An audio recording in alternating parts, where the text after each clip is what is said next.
Okay. Guys, we're going to start the show shortly. Paul McCarter. That's it. Paul McCarter is in studio.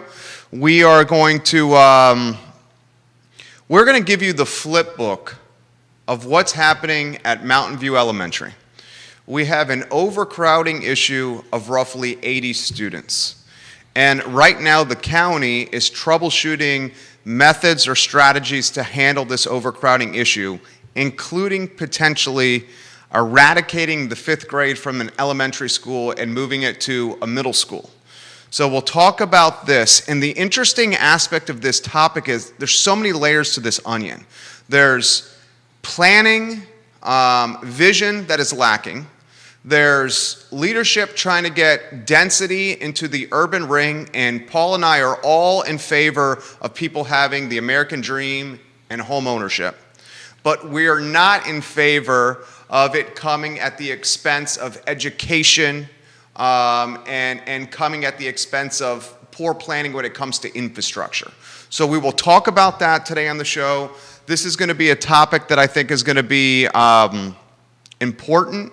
It's going to be something you see in the news over the next few days. And Paul has the courage, the vision, and the willingness to talk about this. And he's doing a hell of a job doing it. So if you have questions for Paul, please put them in the feed. If you disagree with us, you can put it in the feed, but do it in a respectful fashion, please. If you want to give Paul some props for kind of being some of the folks leading the charge, you can give him props in the feed.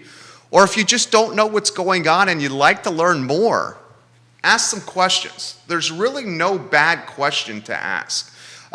Judah Wickhauer, we can start this program in a matter of 10 seconds. I see Crozet, I see Belmont, Merriweather, Ivy, hello and welcome to the program. Ray Cadell shared the show. Thank you, our good friend Ray Cadell, for sharing the show. We appreciate you, Ray Cadell, on this network. Patty, hello, welcome to the broadcast. We love when you watch the show. Patty Gonzalez, thank you kindly for joining us. Judah, we can rock and roll in T-minus 4 seconds, my friend. We are in your hands.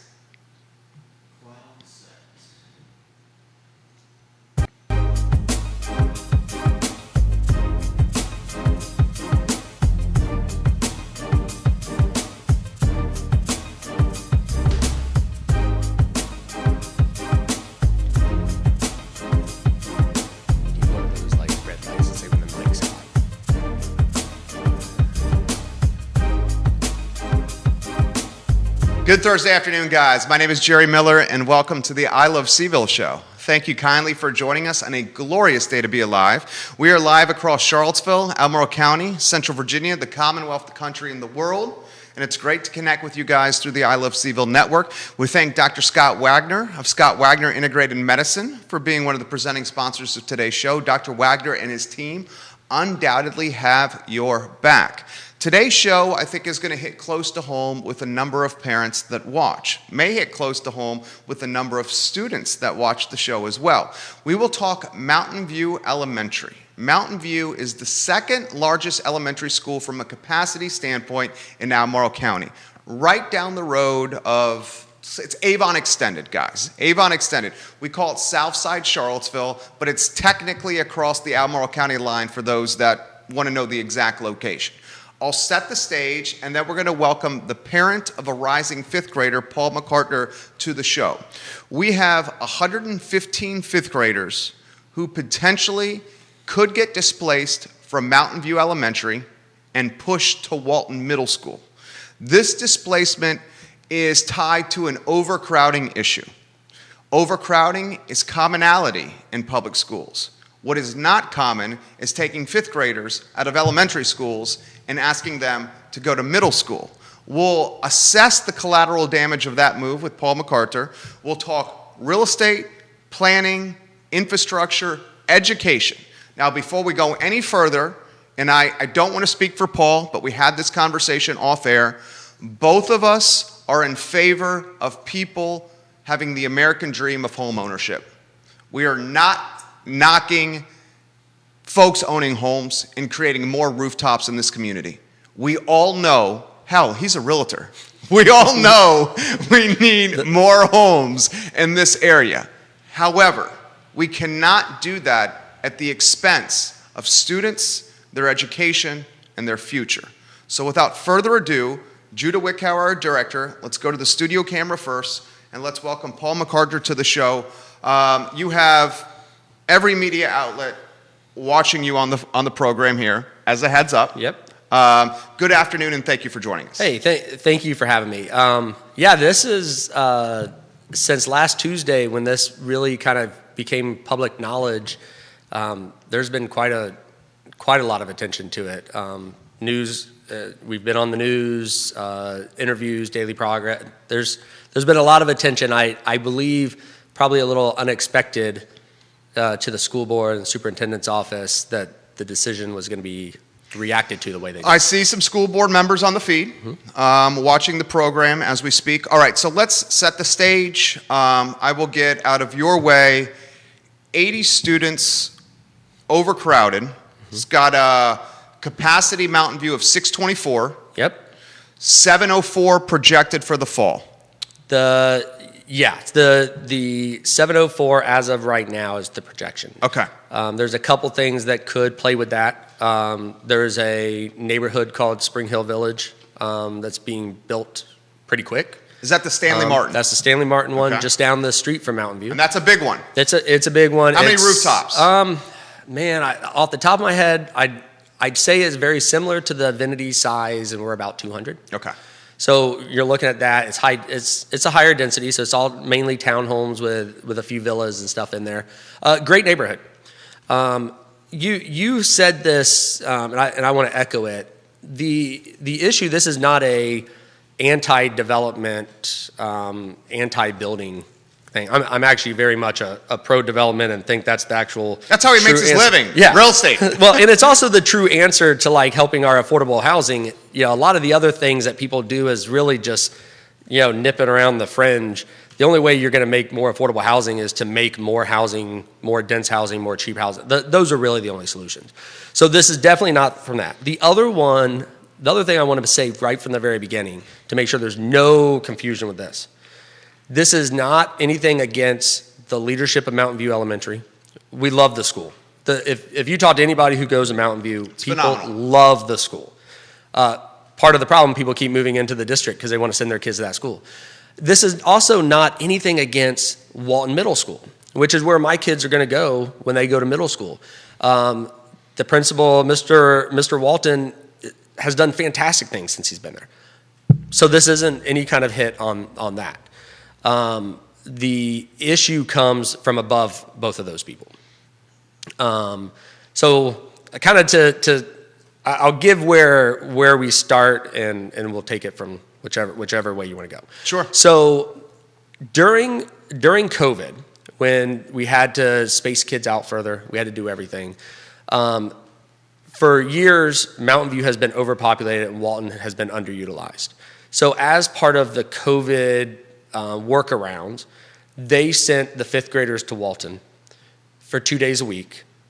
And parents, look, anybody who has kids, all of us wanted our kids to go to school. I would have driven my kids to Ruckersville. I'd driven them to Richmond to send them to school. So a lot of parents bent over backwards and were extremely flexible with the decisions and stuff the school system was making because everybody was worried about the pandemic. Everybody was wanting their kids to go to school, but everybody was wanting them to go to school safely.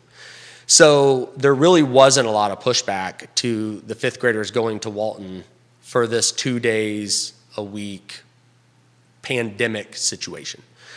What I believe has happened now is that created a little bit of a crack, and now the school system is trying to push through that crack, making it a more permanent situation. When I say permanent, there is an expansion to Mountain View scheduled to be done by the 2023 to 2024 school year. So this isn't a permanent solution, but it's definitely being marketed as a one-year solution.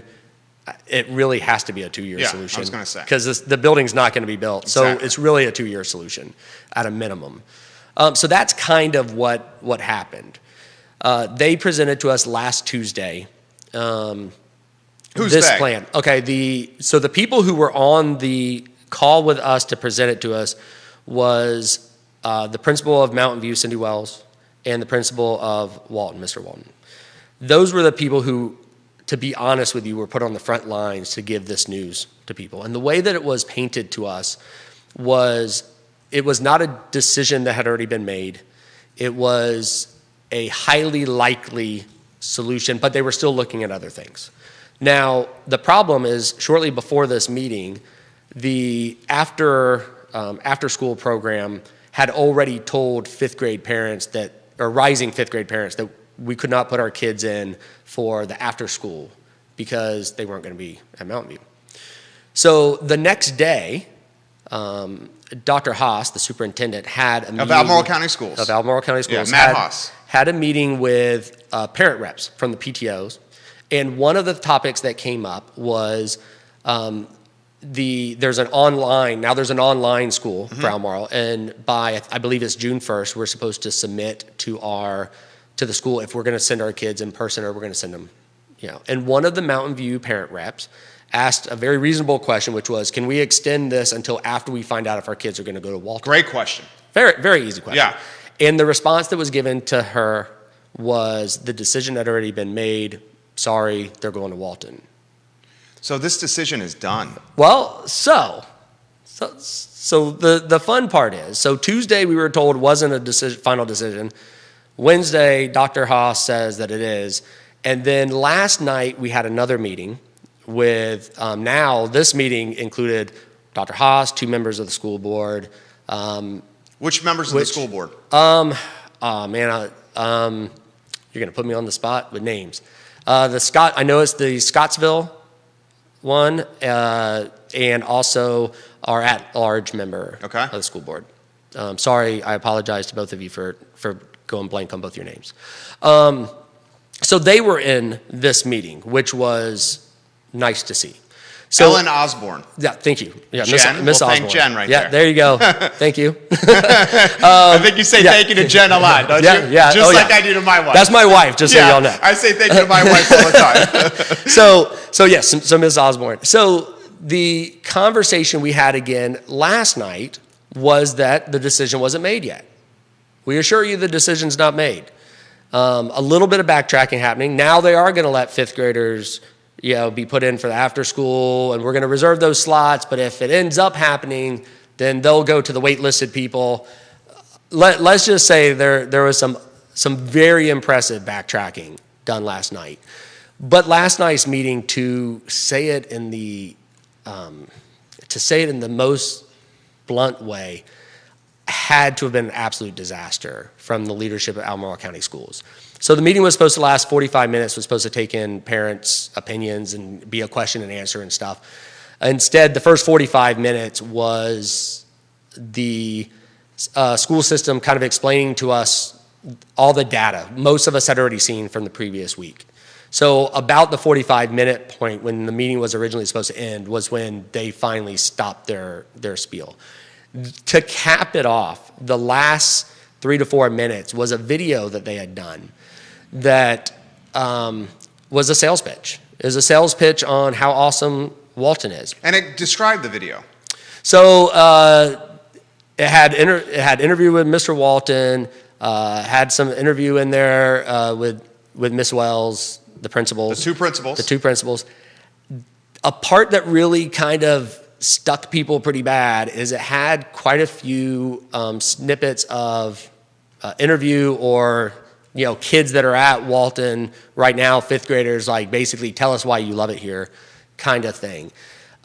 We have been told over and over again how successful this has been, the 5th graders being at Walton for this period of time. But the problem that we're running into is the parents are not agreeing with that. Okay, the parents at least that I've talked to, I'm not going to speak for all of them. The parents that I've talked to whose kids currently go to Walton, their kids are coming home, they're getting home at like 5 o'clock.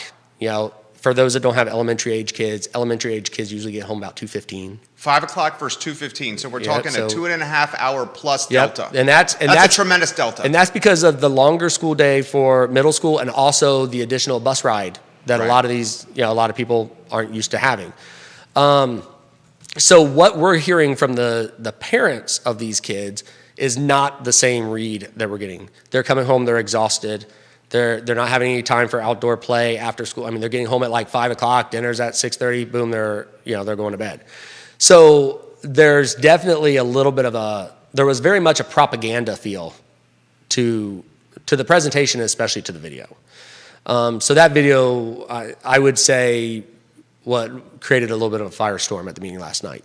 Let me throw this here. We got a lot of comments coming in. Go Folks, ahead. you can put your comments on social media and I will relay them on air. Lori Tambrino, I will get to your comment. Yep. The other school board member, Sharon Fick, says was Johnny Alcaro. Thank you. Yes, Johnny Alcaro Johnny watching. was the other one. Every media outlet in town is watching Paul on this show here. I'm going to ask the viewers these questions.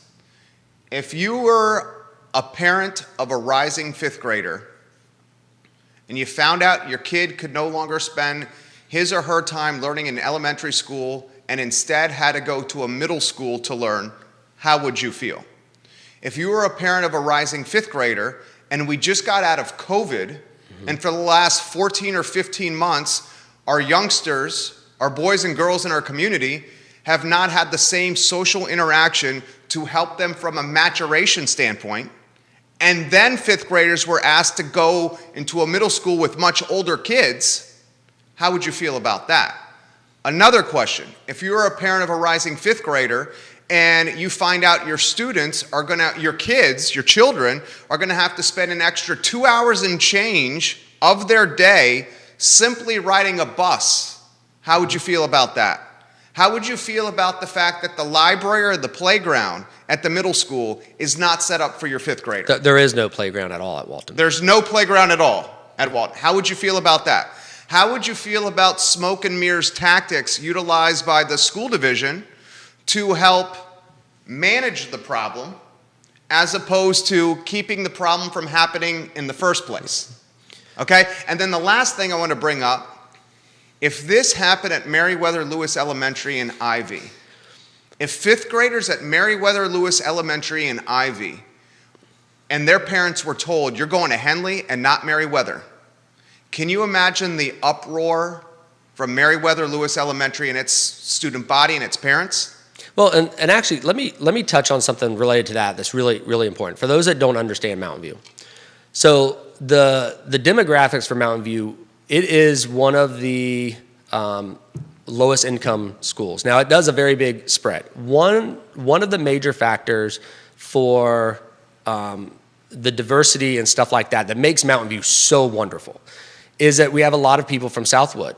I know on your shows you've talked about the Southwood community. There's a lot of students who are out Southwood who are English as a second language, which creates an awesome Spanish immersion program.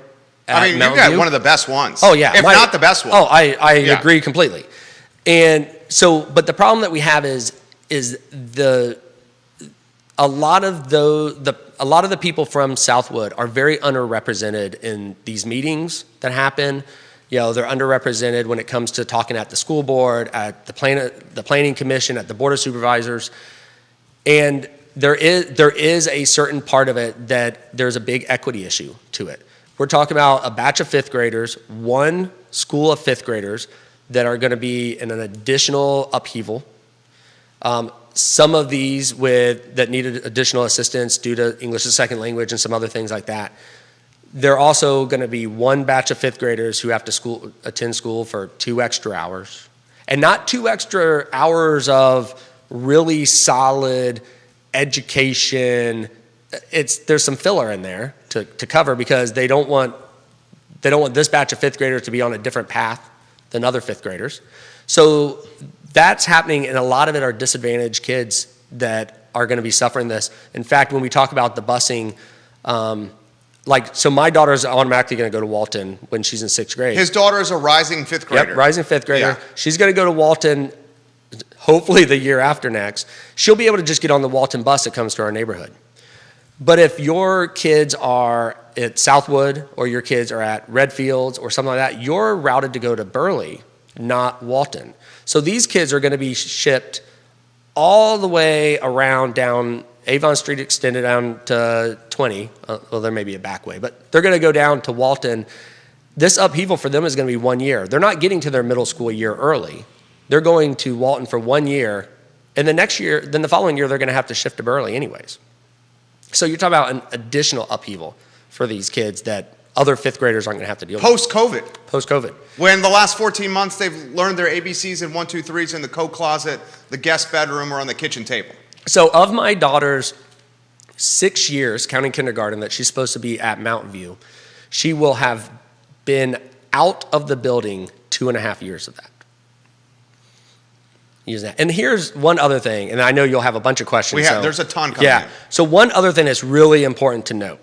So the projection right now for 21-22 is 704 students. Okay, overpopulated. We've done that, even though the Board of Supervisors has approved 8 neighborhoods and developments within the school district during this time that has been overpopulated. But regardless, in the year 2019-2020, so the year prior to COVID, they got surprised. The projection they had for that year was 630 students, and they actually ended up having 721. So not ideal, but nobody had to leave Mountain View during the 19 to 20 school year. They were able to figure out how to take care of, actually by the end of the school year, they had a peak of 735 students, and they were able to make it happen. Was it ideal? No, but neither sending the kids to Walton. So if we know it can already be done, why the crazy move? I have my theories. What's the theory? So one of my theories I have is there was a crack in the armor basically under COVID. They allowed, people were flexible, and they said, let's send fifth graders to Walton. Like I said, everybody was being super flexible. Roughly 60 fifth graders Roughly went to 60 Walton. For 2 days a week. Yeah. Walton is very underutilized. It's a great school. The campus is amazing, but it's a very underutilized school. So this is a way to send fifth graders and further utilize Walton, which is, from a political standpoint, it's way easier to justify a school being there, being full. There also, in this time, there's preschool that's been added to Mountain View. The Bright Stars program, which is fantastic, has been added to Mountain View. They're taking up some of the classrooms also. There's some additional funding that comes with like Bright Stars and some of the other programs and stuff like that. So it does very much feel like we shift the fifth graders who are already on the tax rolls down to Mountain View, and then we open up and we have more room for some of these other programs to get in there. That's a good theory. I mean, it's a theory. That's logical. It is. Some of the feedback that we've gotten about some other ideas about having like learning shelters or trailers, for lack of a better word, that there's not any room to have those on Mountain View's campus. There's been those in the past. The bus circle has had 4 before. They say they're short 5 classrooms. If we move the preschoolers and the Bright Stars to either Monticello or move them to Walton, that frees up 3 classrooms. Previously, 4 classroom trailers have been in the bus circle of Mountain View. There's 7. I just came up with 2 bonus rooms for some surprise expansion. So those are a couple things in there. And then, but start firing some questions. It'll be interesting. We're going to get questions here. I have some questions here myself before. And Bill McKenzie, we're going to get to your comment. Ray Cadell is giving you tremendous props. Is it Will? Will, I always mess your name. Will Nafee? Yep. Will fellow Avenue agent. Is giving you some serious props here. A lot of the parents from Mountain View are watching. School board members of Almora are watching. And you have one current board supervisor watching you on the show. I'm going to throw this to you first. How did we get to the point where we have an enrollment of Mountain View of 624? Mm-hmm. The expected enrollment is 704. So we're talking in an overcrowding of 80 students, minimum, and it could be potentially more. The last time the projection was under the capacity was the 14-15 school year. Okay, so that's a long time ago. Mm-hmm. A long time ago. The last time that happened, the student who was in first grade is now in middle school. Mm-hmm. Okay, so how did we get to the point of being overcrowded to the tune of 13%? And again, we're all for rooftops, mm-hmm. especially in the urban ring, which you live in, the urban ring. But how do we get to this point? Your take. So the idea at the local government level that having a planned expansion is a solution. And what I mean What does by that mean? So I had I was in a neighborhood meeting for a potential apartment complex being put in right down the street from Mountain View, and I brought up to Donna Price, who's the board of supervisor that covers Scottsville, about about how poor governance it is to approve additional additional developments, knowing that the school is already overpopulated. And the response that she gave was, there's a planned expansion. Well, that planned expansion at earliest is going to be ready for the 2023 school year. But since this, let's say the last 6 years, in the Mountain View School District, off of the top of my head, Avinity Estates has been done, Spring Hill Village, Winnington, Oak Hill Village, Sunset Overlook. Oak Hill Farm, yeah. Oak Hill Farm. Those have all been done and built out. Spring Hill Village is in the process of being built out. They've also approved Galaxy Farms, that hasn't started yet. They've also approved Avon Park 2, which hasn't started yet. They approved a small apartment, 24-unit apartment complex that's under construction right now. And then there is this other one that's being discussed that actually has the makings of a really good project. But they keep doing this, and her answer was, there is a planned expansion already. Supervisor Price. That's Supervisor Price. So, but that's not a place for a kid to go to, right? We have this problem solved 3 years from now isn't a solution. Yeah. Now, the other thing to top that is they're saying right now that we're short 5 classrooms, right? The planned expansion, guess how many classrooms it adds to the school? How many? 5. Now, it also does add some additional art, music rooms. Hold on. Yeah. The plant, okay, this is so Yeah. frustrating. The planned expansion is for 5 classrooms. And some additional music room, art room. There's some other stuff there. But you're saying we're 5 short now. Yeah. So we're solving today's problem, and it's going to be built in 2 years. We're solving today's problem tomorrow, and we're not even considering the fact that this elementary school is going to be saturated even more with these neighborhoods that are coming online. Yeah. So this is the definition of no vision. Yeah, we're basically continue digging ourselves a hole. Right. Yeah. So what he's basically saying in very logical terms is this is going to continue happening and could potentially get worse. Oh yeah, definitely.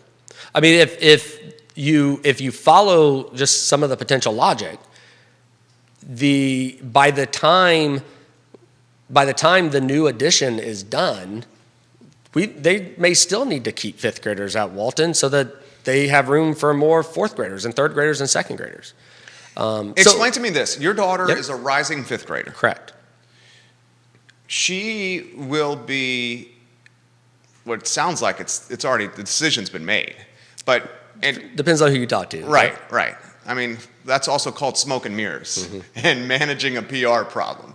How do you feel as a parent that your rising 5th grader, who spent the last year and change of her life away from most of her peers, learning the cues of human connection and social behavior, or not learning them because of virtual learning in COVID, how do you feel about a 5th grader being in the hallways with 8th graders? As you said before the show, that's basically walking the hallway with the babysitter of your daughter, right? Yep. Right?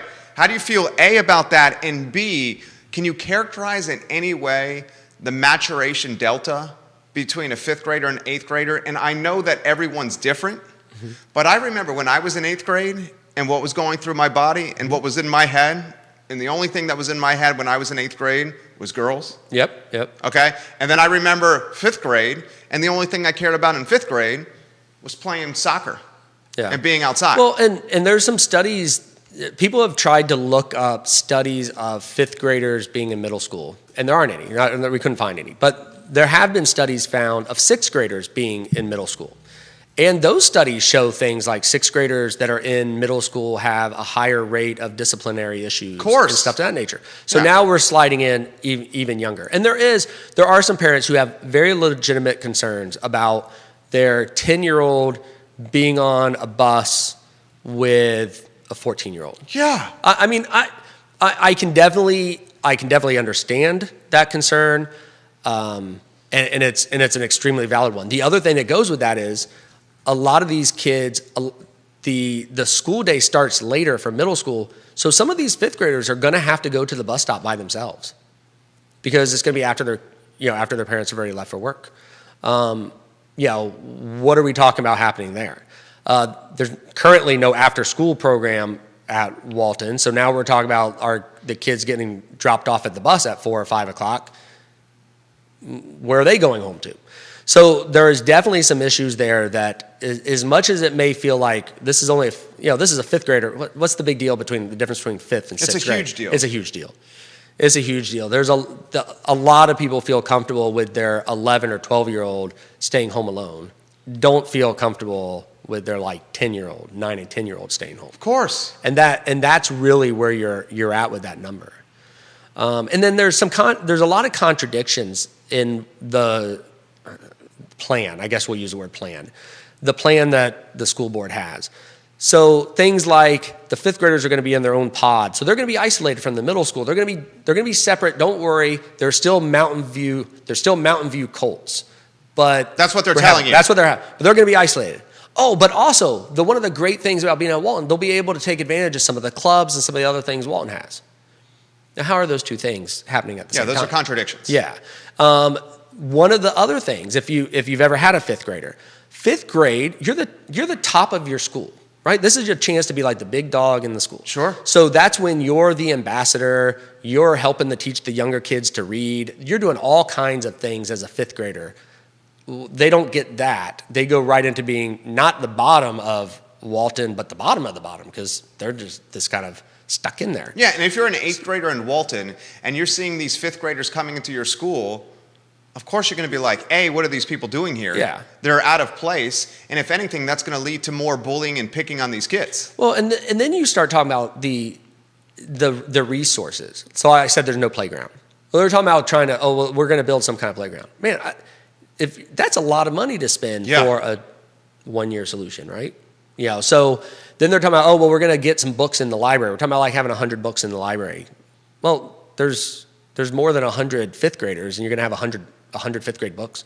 So there's a lot that goes there. And some of the other stuff that hasn't been clarified yet is when they get taught art, are they being taught art by a middle school teacher or are they being taught art by an elementary school teacher? And another thing is the elementary school music teacher, the elementary school art teacher, is that teacher then expected to commute during the school day from Mountain View to Walton to teach the fifth graders? You'd expect so. And then has that been asked? That has been asked and is there an answer? And not answered. So we're potentially asking our most valuable employees, some of them are our most valuable employees and team members in this community, teachers, to potentially get in a car during the school day and go from Mountain View to Walton and back? Yeah, and is that true? That is true. And then check bananas. This out. But here's a funny. So they went over some of the alternative ideas they had to this, right?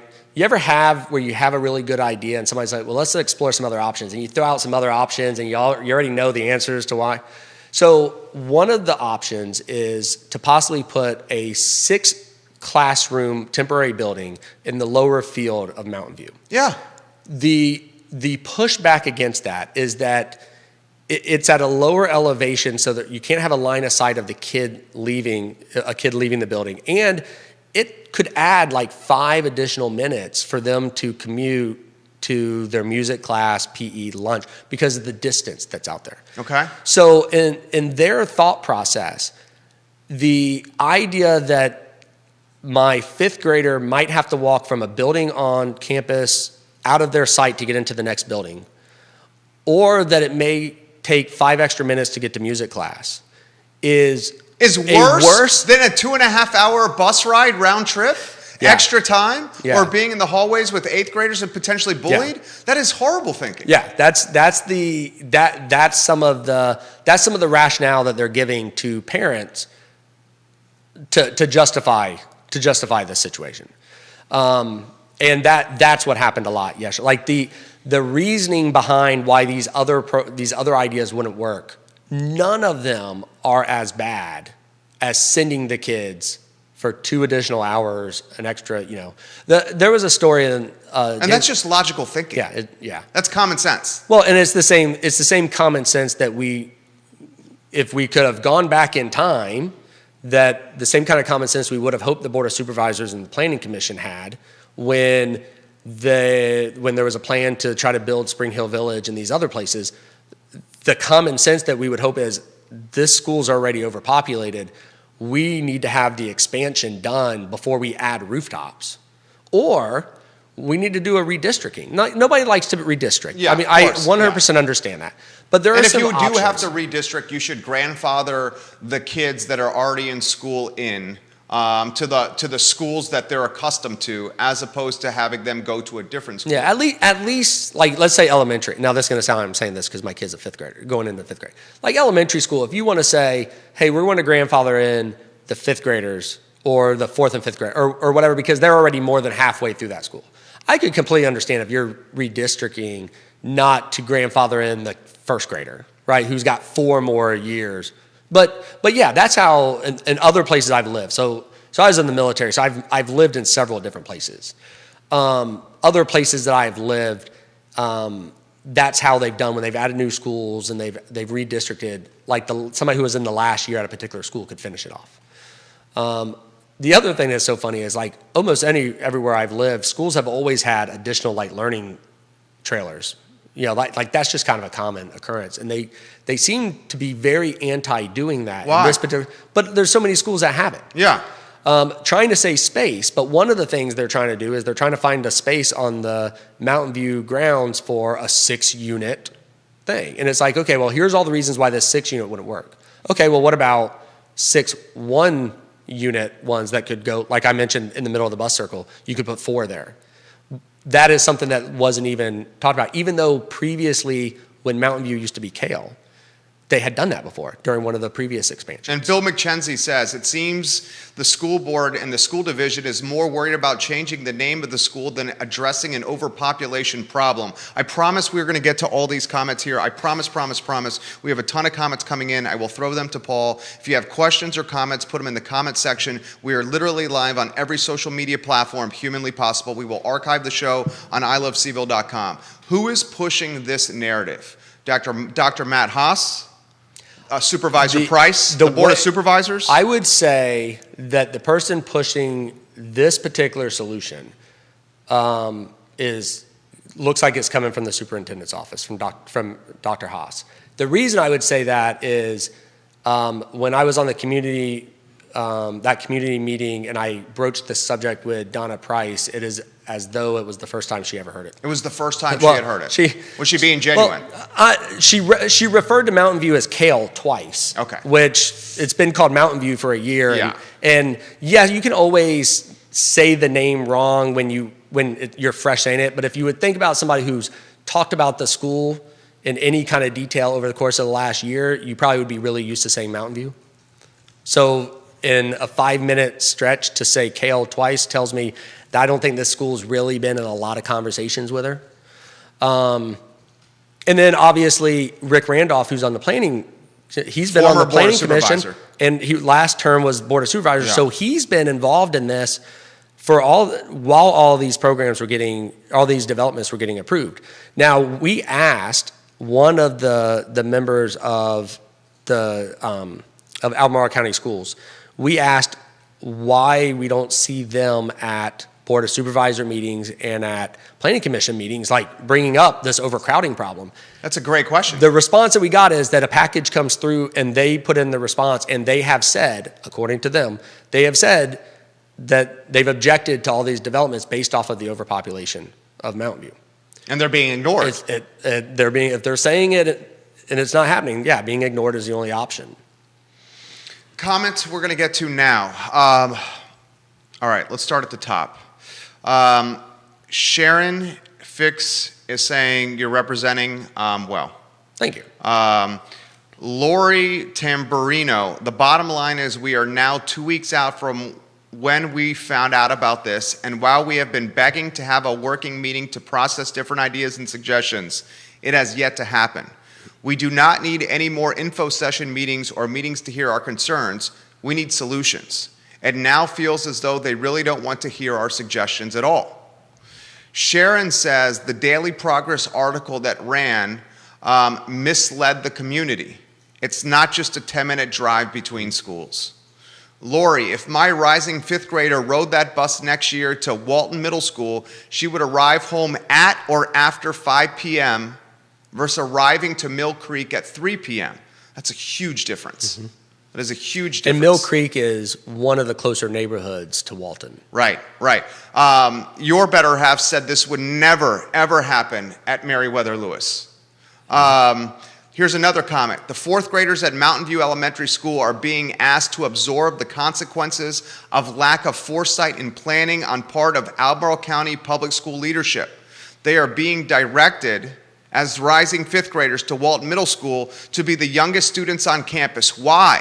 Because there's not enough room. Even though projected numbers show less students for the 2021-22 school year than we had during the 19-20 school year, this is now being presented as an emergency status requiring a novel solution, even though growth in our area is not a new topic. Katie McDaniel says this. Mm-hmm. It's the inequity of it all. No other school in this county is asking their fifth graders to completely change schools, schedules, et cetera, et cetera, et cetera. Here's a very good comment from Vanessa Parkhill. Albemarle County Public School projections are historically unreliable. This goes way back to when Monticello High School was built. They had trailers the first year it opened. Mm-hmm. I can't imagine all the factors needing to be considered, but it seems like more parental engagement up front coupled with coordination with plan development would help immensely. Our families deserve better. Katie Pearl, Keller Williams agent. Yep. She says, this will further create an inequity divide in our community. Parents with means will opt to send their children to a private school, and parents that can't afford it will not have that option. Interesting tidbit, I heard through the grapevine that St. Anne's Belfield Academy no longer accepting students because they're at capacity from an enrollment issue. So a lot of our private schools in this area are turning students away because the Val prop at private schools has never been better. This question I'm going to throw to you. This is like a chicken and an egg issue. Mm-hmm. Chicken and an egg, I mean, is it the real estate? Is it the approval of new rooftops that's caused the issue? Or is it poor long-term planning by the school division?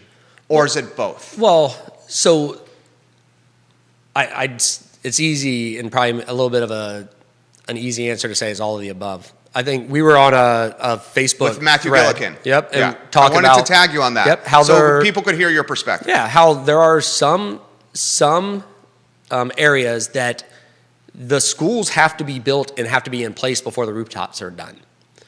So now you're thinking like, do we, when you're looking at budgets and stuff like that, is it feasible to build schools twice the size they need to be to fill in? Obviously, when you're talking about budget and, nobody wants to see half full schools. But I think what we have a problem with here is the Board of Supervisors and the Planning Commission not ensuring that the infrastructure is already in place. Amen. Or at a minimum is going to be done at the same time.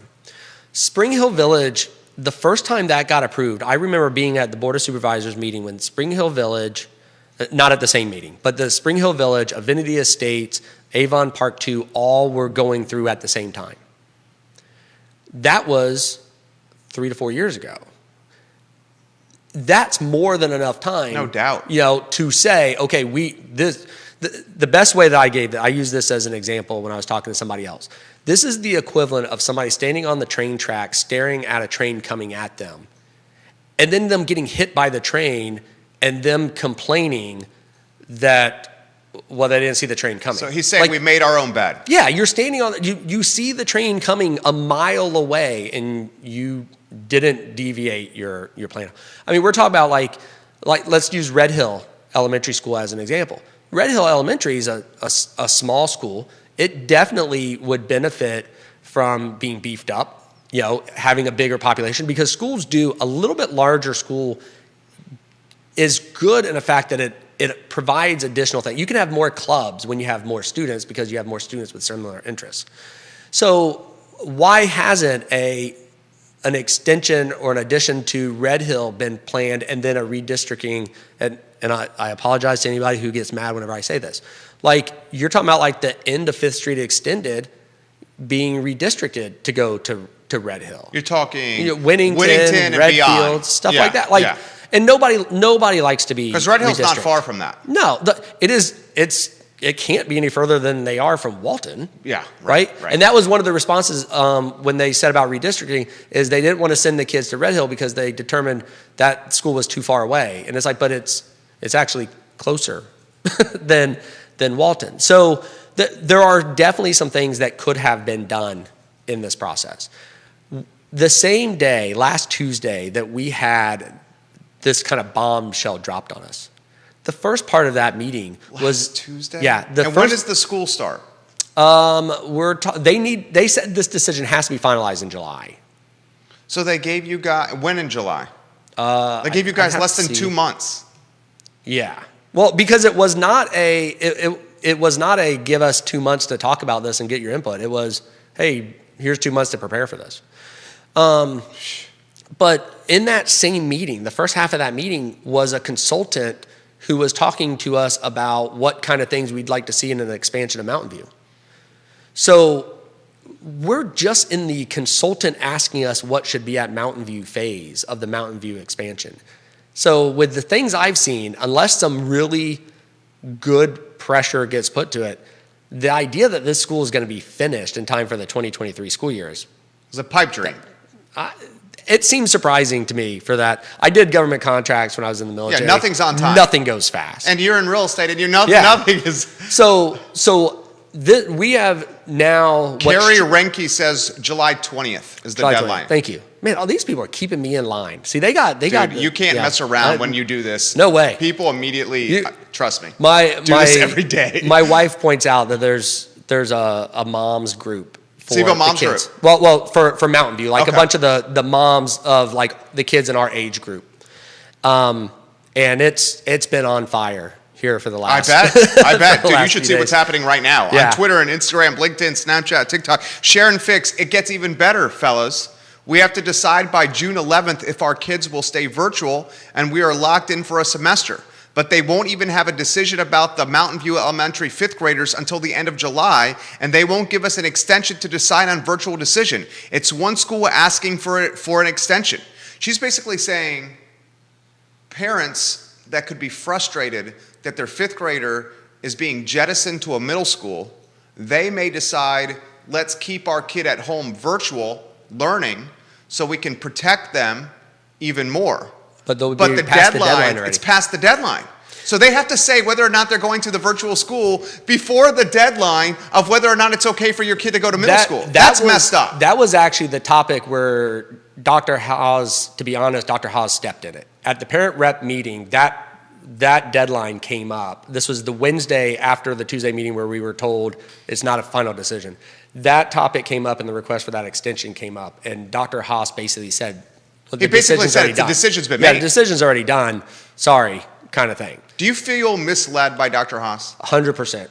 I personally... Misled or lying? I personally sent a message to the school board to say that I believe the vast majority of parents have lost faith in Dr. Haas and he should be removed. Now... Did you get a response? That's my... I did get a response that, well, we just renewed his contract, so I don't foresee him going anywhere anytime soon. But let's talk about, and this, I'm going to try not to make this a bash on Dr. Haas thing because you're playing it well. I could very easily go down that right. I was on the Kale name change committee also. You're a very involved parent. Well, and so is your better half. I also don't mind stepping in it. Like I don't mind taking the arrows. Yeah, you love your daughter. Which is and that true.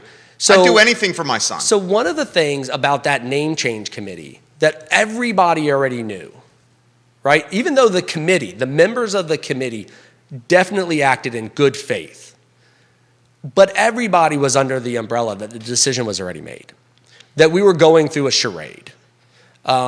And when we got to the end, It didn't matter. Well, then you see what happened at, I believe it's Jewett that just went through the same process, or it may have been Sutherland. Someone just left a comment about Jack Jewett. I'll find the comment. You finish your Yeah, thought. said that they did not support a name change, and they changed the school's name anyways. When they were going to, this is from Sharon. Sharon, you're keeping us on our toes right here. Sharon's on it now. Sharon, I love you, Sharon Fix. I don't know who you are, but I appreciate your contributions to these shows, Sharon Fix. When they were going to redistrict the Jack Jewett and Burley kids a few years back, the redistricting committee said they will never build a school until they can fill it. But by the time they built it at capacity again, we were in the same spot.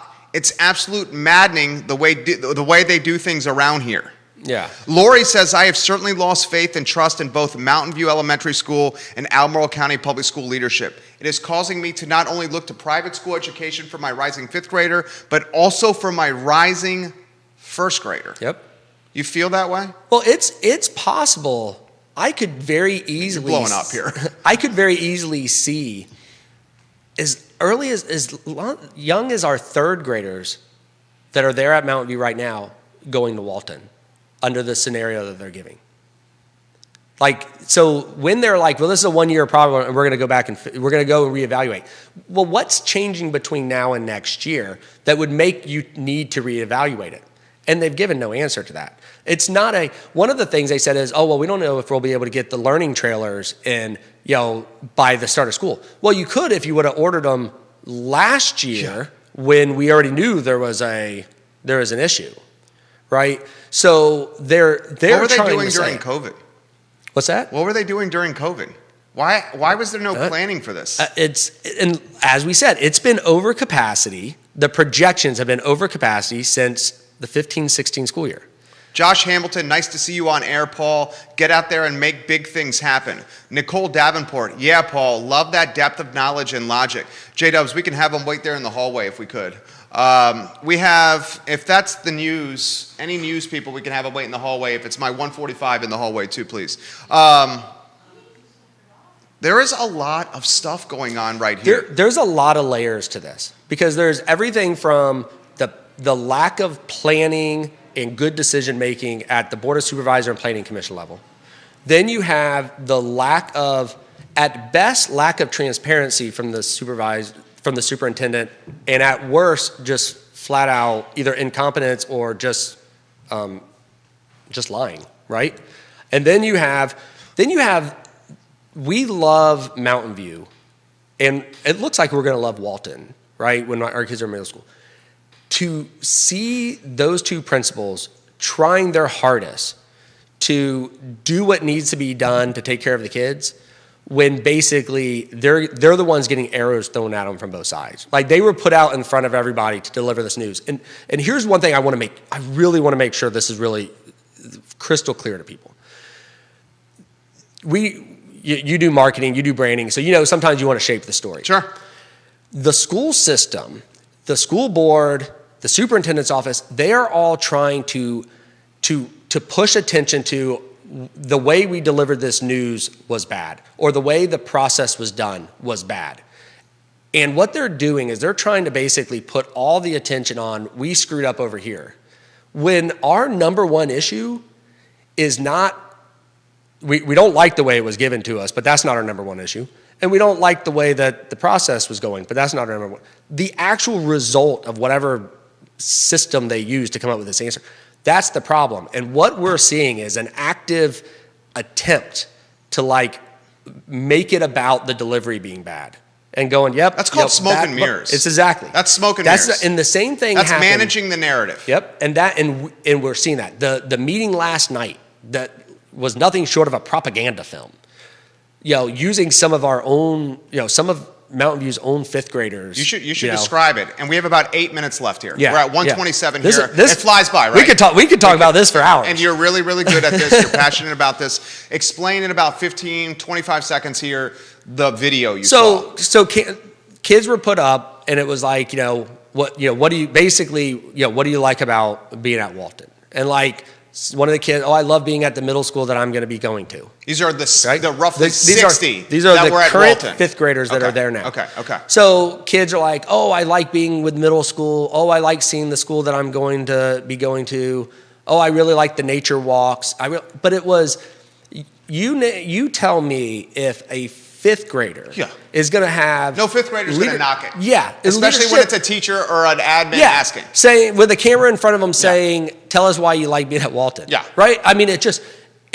No fifth grader's going to say, I'm stressed from a social behavior standpoint because the last 14 months I've been learning at home, and when I walk in the hallway, I have some anxiety because there's older eighth graders around me, and they're talking about things like kissing girls and going on dates, and I'm in fifth grade. And also, you're talking to students who go 2 days a week.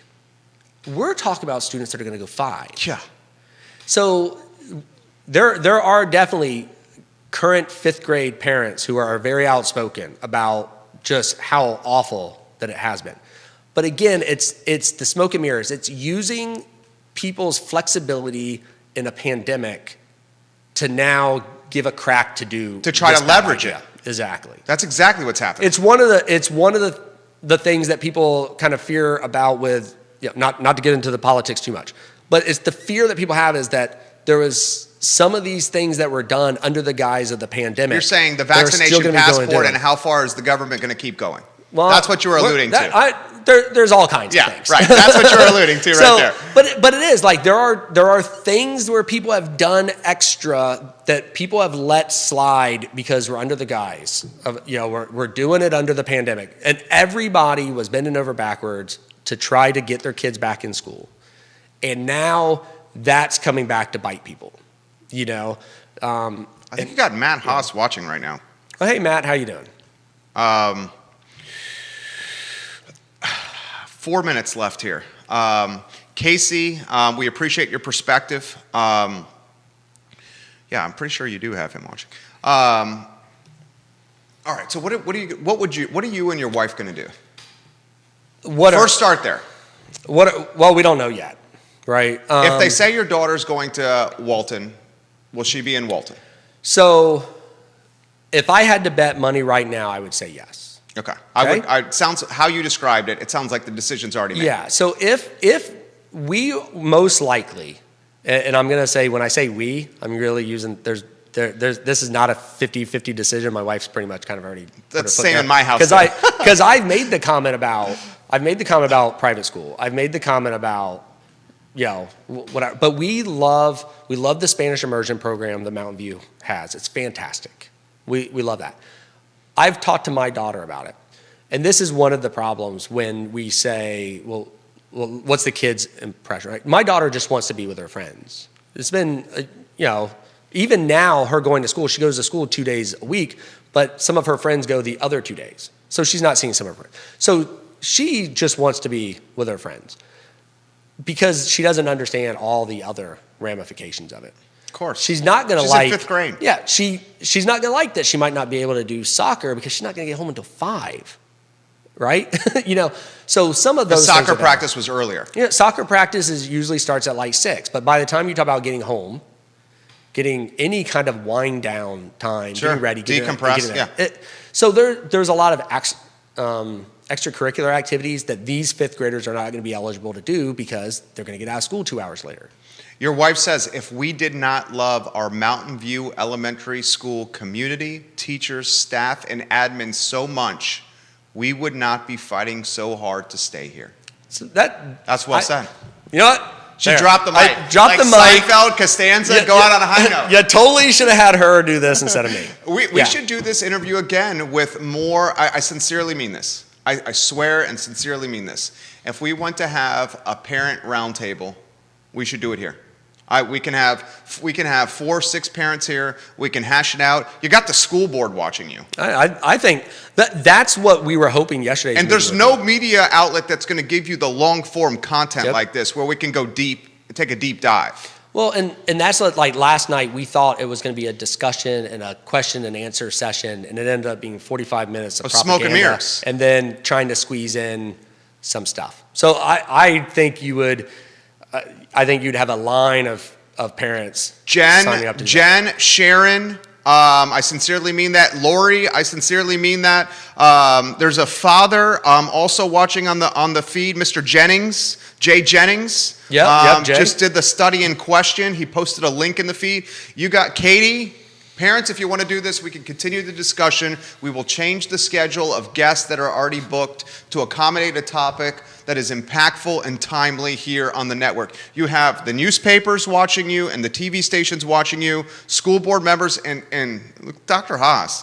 All right, 2 minutes here, because I gotta evidently our 1:35 is way early here. Final word. Anywhere you want to go. Final word is that we know there are better solutions to this. And just a matter of the few conversations that have happened, we know there are alternatives that the school system has not looked at. There are definitely better options to this. We want to make sure that anybody who's paying attention to this understands that the narrative is the best interest of this particular group of fifth graders, and let's be honest, or this group of rising fifth graders, and to be honest, next year's rising fifth graders and next year after that. It is not about just the delivery of the news, although that is an entire subject we can have. And the other thing that I really want to press to people, Board of Supervisor meetings, Planning Commission meetings matter. And it is important for us, if our leadership is not going to look at the future when they discuss these projects and stuff, it is going to be up to us to show up at these meetings and make sure that the Board of Supervisors and the Planning Commissioners are listening to us about seeing the train coming down the tracks, like this situation, to where I'm pro-development, but we have to be smart. Strategic about the way we have to be strategic, and we can't build a school in 3 years to solve today's problem knowing that it's going to be worse 3 years from now. Amen. Well said. Well said. And we'll close with a message from Carrie Renicky. Yep. Per Lori Tambrino's comment, the bottom line is that appropriate and reasonable solutions need to be the focus. Reassessment with parental and community involvement at this point is needed. We are all supposed to be doing what's best for the students, so let's get together and do that to the best of our ability, please. Pam Worley, amen. Everyone needs to be active so they can be seen and heard. We will continue this discussion. I sincerely mean this. Tomorrow is Friday. If we wanted to do this, we got Brian Pinkston, who's running for city council. I don't know if I should postpone on Brian Pinkston, who's running for city. Brian's a good guy. Brian is a good dude. I'm not going to postpone on Brian Pinkston, who's running for city council. But we could probably do this Tuesday, if you wanted to. I will. I can reschedule Tuesday. I think we could probably gather, especially if you're talking about. Are you talking about doing the round? Yeah. I think we could probably gather. We could have 3 to 4 parents here, and I'll just follow y'all's lead. And it'd be awesome to get somebody who is a current fifth grade parent, who some of them have been very outspoken. How incredible would it be to have a fifth grader on set? That's a lot of pressure, I know. Although we saw if you go in front of them and you say, "Tell us what you like about Walton," they'll say it. So it'll be interesting. It'll be interesting. I think definitely getting the perspective of the parent of a current, or parents of a couple fifth graders going through it now would be really interesting to see. You guys will see this all over the traditional news cycle in the next few days if you haven't seen it already. This gentleman, courageous, well-spoken, a man of vision, a man who is standing up for students and parents alike. I want to thank you for your time. Yeah. I sincerely mean that about Tuesday. We can touch base via DM about that. And folks, this is the I Love CVille show on a glorious Thursday afternoon in Central Virginia. The topic will be on the tip of our tongues moving forward on this network. Thank you for joining us, guys. Take care. Yeah, thank you. Hey, you killed it. Yeah, then not too bad. God, man, I was looking.